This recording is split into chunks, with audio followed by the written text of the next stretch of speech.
I think I'd got to the point where Daventry was growing, and some of the things that were happening I liked, some I didn't like, and eventually one person I spoke to a lot about it said, well, if you feel like that, why don't you put up for council?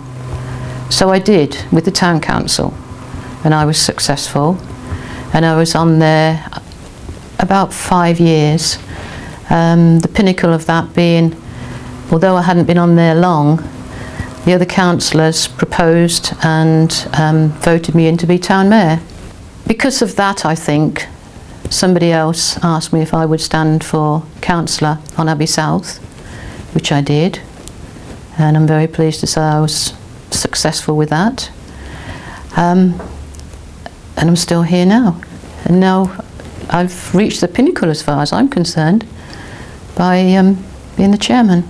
It's part of the chairman's job to go out and meet people from other areas, districts and such like, and promote Daventry, which I'm looking forward to doing. I did find when I was town mayor that I got invited to a lot of organisations and charity places that I didn't even know existed.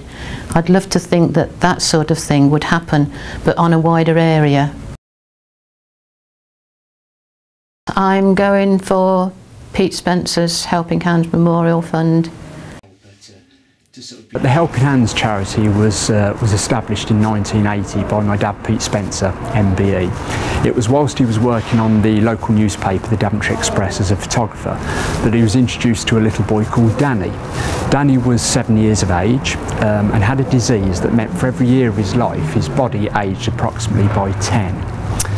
Danny's wish was to go to Florida on holiday, and within a couple of weeks Dad had helped raise nearly £3,000 and Danny had his wish.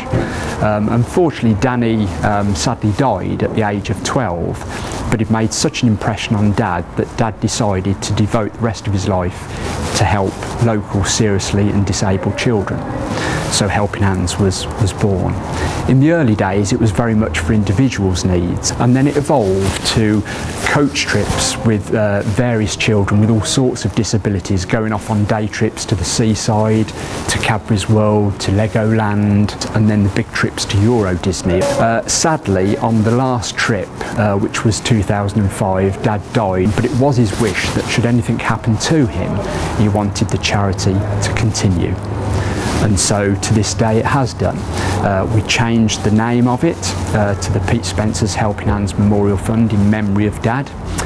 We made it a registered charity too, and we continue to do his work that he set up all those years ago. We've helped children with cancer and leukemia, we've helped children with cystic fibrosis, cerebral palsy, autism, also children with epilepsy, Down syndrome and dwarfism. And we supply various pieces of equipment, so it can be things like wheelchairs, walking frames, mobility scooters, right through to things like iPads and computers, and we also send children on various trips. I know what a lot of work they do, mostly unsung. Ian does a lot of things that he doesn't actually go out and promote, but they're all very well worth things, and people go to him basically from word of mouth. And if there's any way he can help a child to have more movement or to stimulate the brain, etc., he will buy some sort of piece of equipment that will help that child, and I think that's great. And with the new school that's going to come to Daventry, the special needs, I think he's going to find that he's got a lot more people contact him. To have the support of the chairman, Deanna Eddon, is a huge thing for us as a small charity.